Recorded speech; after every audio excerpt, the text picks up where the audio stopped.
And to look more deeply into some of those macro issues affecting markets and currencies, I'm joined by the Head of Macro and Risk at Morphic Asset Management, Geoff Wood. Geoff, thanks for joining us. No problem. Thanks. Now, in the wake of the North Korean missile launch, what immediately happened to stocks and then what happened? I mean, there was a sell-off, but it seems to have been considered now by the market that the imminent danger has passed. Yeah, exactly. So S&P futures, the US stock market, which trade pretty much round the clock, as soon as the news came out, they gapped down 1%. They stayed there through most of the Asian time zone. And then when the US cash market came in, which was around about 11 p.m. our time, they came in and bought them back and essentially retraced the whole sell-off, which I have to say certainly amazed me. I would have thought that it was worth more than that in the price. Yeah, and in fact we're still seeing that there is still, there perhaps should be a bit of tension because just from that report, which is of the latest, Kim Jong-un is still sort of threatening at least and wants to lay claims on Guam, which is American territory. Yeah, exactly. I mean, normally that sort of price action where you get a knee-jerk sell-off and then it climbs back is what you see when something's reached a head and the markets come to the conclusion that this is a pivotal turning point. But exactly as you highlight, it feels more like we're in the middle of this rather than the end. All right. So what happens now? Do you think... I mean, we don't know what Kim Jong-un's going to do. We also really don't know what President Trump's going to do. But from what the Foreign Minister said, he is going to try these diplomatic routes. They want the sanctions, the tougher sanctions, to work. Yeah. Where do you think it heads here and its relationship with markets? Well, as you say, it does sound like for now that they're going to continue to push the sanction route. But the irony is they filed the missile as a pushback against the sanctions, so I'm not sure how successful that will be. I mean, really what we want to see is China to get more involved, which is what Donald Trump is pushing for, because they're the sort of political area that has the most leverage over North Korea, given they do the most trade with them. Yeah, well, the Prime Minister also reiterated that they have the most leverage, but there seems to be a limit as to how much they can pull that lever. Correct, yeah, so it's very much a live issue. And we'll just have to watch and see how it develops. All right, Geoff, the other thing that's interesting about this, and I guess perhaps a bigger story, is this sort of ongoing weakness in the US dollar. Yeah, exactly. I mean, that was probably the most fascinating thing for me yesterday was S&P futures down 1%, volatility futures up, and people were selling the US dollar and buying Aussie dollar and Kiwi dollar, which normally you wouldn't say are safe haven assets. I mean, several years ago, into any sort of down move in a stock market, you could pretty much guarantee Aussie and Kiwi would be lower. I mean, that just gives you it gives you an idea of just how strong this sentiment is to get out of the US dollar at the moment. Yeah, and so why is there that perception that the US dollar is not the safe haven that it once was, and to get out of it? Why is that there? Well, I think if you try and explain the US dollar move this year, where the dollar's down around about 10%, you can't really do it through... Year to date, it's down 10%. Year to date, it's down 10%. US dollar, correct. yeah. Yeah, so that's a big move for a currency. And normally you would try and explain that through interest rate differential moves or change in trade deficits, etc.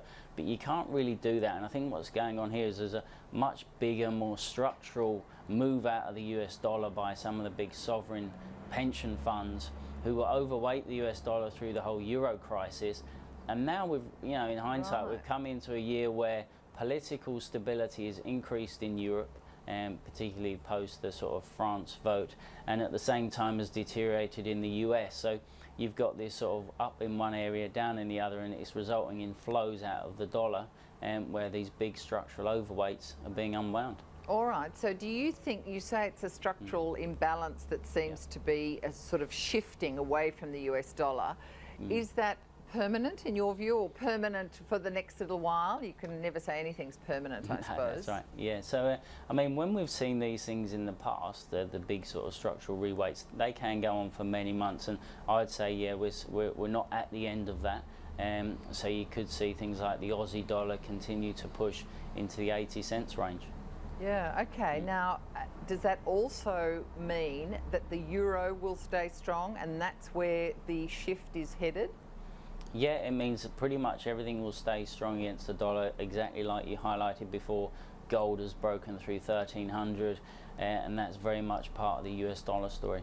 All right, so what are the important implications then for stock markets with this shift?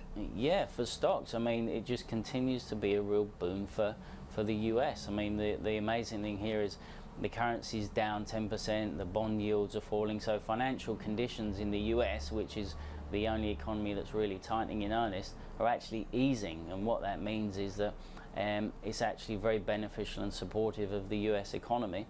And so it's a headwind, or sorry, it's a tailwind for the US stock market and a headwind for Europe, where you've got so many exporters, particularly in places like Germany, that love a weak euro.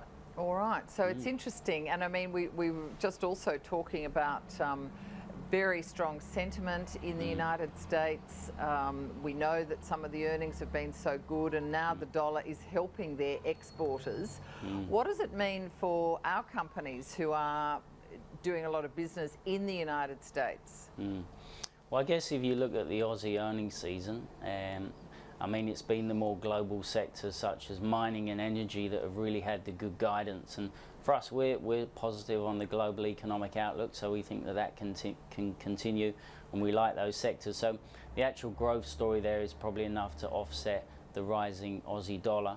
And then you've got the more locally inward-looking sectors, some of the consumers such as Woolworths, where margins look like they continue to be under pressure, and people are questioning whether this is a sort of peak for year-on-year growth in revenues for now. Yeah, so how do you, I know you invest around the world, but how do you see some of the earnings season themes or things that have kind of either concerned you or really stood out to you? Well, I guess, I mean, one of the great things that James, my colleague, pointed out recently was the sort of how sustainable it was for Telstra to continue to hold this elevated dividend into a backdrop of falling yields globally and falling growth, and that's something that is being proved correct on. And as Chad points out, a dividend cut is never in the price, and so we saw a big fall in that stock price, and it continues to stay under pressure. Yeah, so are you a holder of Telstra? We wouldn't be a holder of Telstra, no. I mean, if anything, one of our disagreements with the market is we think that the RBA could hike twice next year. There's around about one hike price, so some of these defensive sort of yield plays I don't think would do particularly well if we're correct. So let's switch to domestic macro. You reckon the RBA will hike twice next year?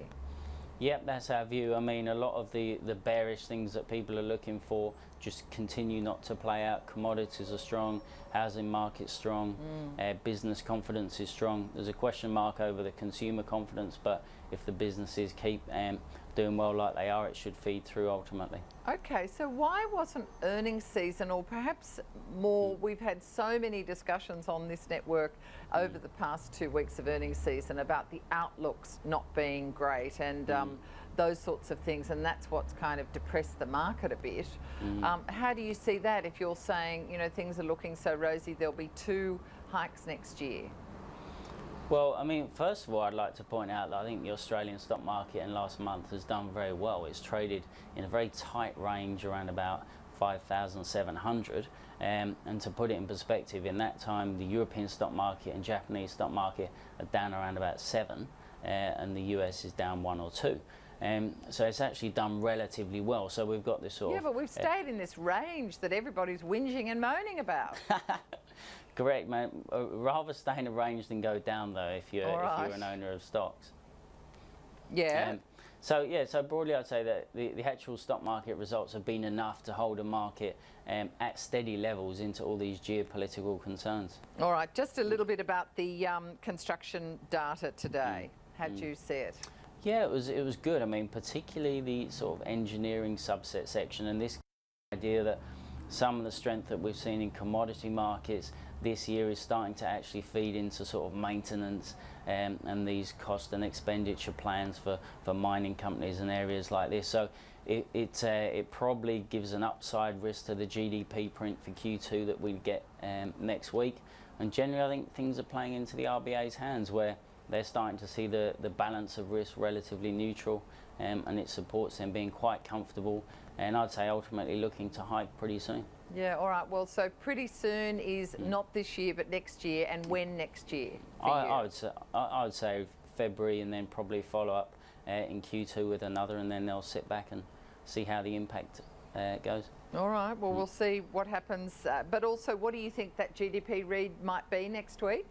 Oh, to be honest, I don't have a view on the number. I mean, I think it will be in line to a beat, so yeah, that's what you trade typically. All right, Geoff Wood from Morphic Asset Management, great to get your views. Thank you. Thanks a lot, Helen.